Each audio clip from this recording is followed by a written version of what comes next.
Pecha Kucha 177 Guerrilla Art Fair, which is a play on the term guerrilla warfare, because I'm pretty sure this week all the art I made I did outside of my house using what was available and none of the programs and software and tools that I usually use outside of cheap pen and sketchbook. So The Boys I finished reading last Sunday afternoon, the second half of it.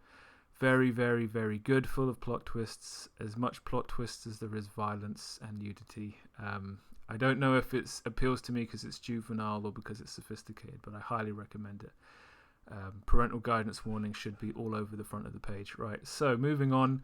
I watched Jezza Draws, probably got the most successful YouTube art channel. He was doing a Bob Ross painting blind, so he was listening to Bob Ross's audio and then drawing what he's hearing Bob Ross saying. And as he's talking about this, he's actually showing his setup. He's got a lot of cameras. He's got actually a very high production value and quality to everything. He's got a production crew who he talks, who he gets to pick the Bob Ross video for him, so he doesn't even see the thumbnail. So he's listening to Bob Ross paint this scene in rural America, as he's like to do. It's very obvious Jez has at least tried to prepare, with the same materials and an understanding of Bob Ross's typical approach to how he creates his art.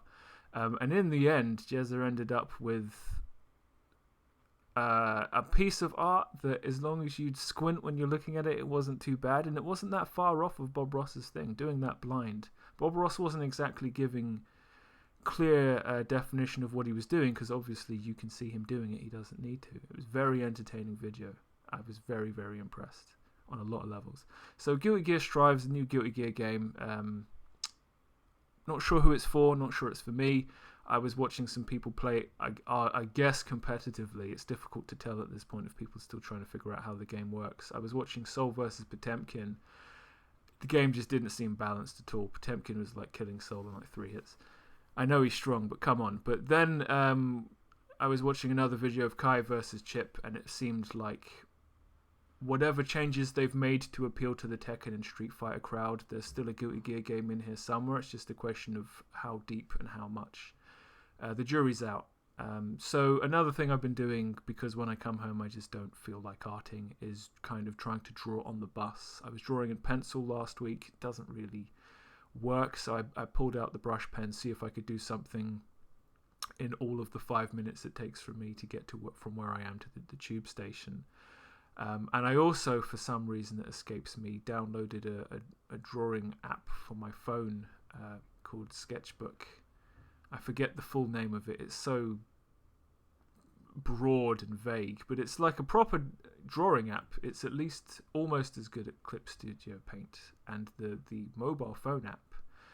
It's got a very large range of the stuff you expect to find on Photoshop or any other professional drawing program.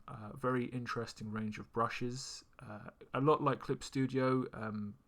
Traditional ones also. There's like half tones, screen tones, and spray paint options. The biggest issue, of course, is I'm drawing with my finger on my phone. The idea of getting the lines to go where I want, even using the vector tools, even zooming in super close, it's not something I've been able to figure out so far. It's the one caveat, and I always expected it would be. It's an interesting experiment to try and figure out. Like I said, there's an incredible range of brushes for effectively what I'm calling a finger painting program, which isn't fair, but it's... I'm trying to figure out if there are brushes I can use so I step away from the idea of specific lines and actually build images with shapes instead of line work. Towards the end of the week, I decided I would take the stuff I was drawing in my little A5 jotter book, and then I would try colouring that. So I took a photo, imported it, coloured it using the overlay layer option, because that's in there, which impresses me quite a lot. So I literally coloured on top of the paper artwork, and then on Friday morning I penciled a picture of the Joker on the bus, inked it during my lunch break, started colouring it during my lunch break, and then on the tube home finished colouring it. So I did in one day an entire picture. I mean, it was all done outside of my house, but this was in one day. Ostensibly at work, I was making art, and it's not like, it's not going to win any awards, but I am impressed at what I can do. Basically, rubbing my finger on my phone, just using an image underneath and the overlay tool to color on top with. I also was doing post-it note portraits at work while trying to not get fired, of the boys, the female, the Frenchman, Billy, Wee Huey, and Mother's Milk. My actual plan for Inktober was to just do post-it note portraits, but in the end I didn't. Maybe next year. So I was on Steam looking at Warhammer fan art, and I saw this and I just thought, this is the best thing I've ever seen in my life. I love the most how what he says is in his mouth. This is the difference between being an artist and being a quote-unquote professional. He's hit the nail on the head there without even meaning to, right? I want to give a passing shout-out to Tyranny, a game that I was playing on Steam. Very enjoyable narrative experience. I'm not sure how good a game it is. It's pretty much like playing a book, but I enjoyed it.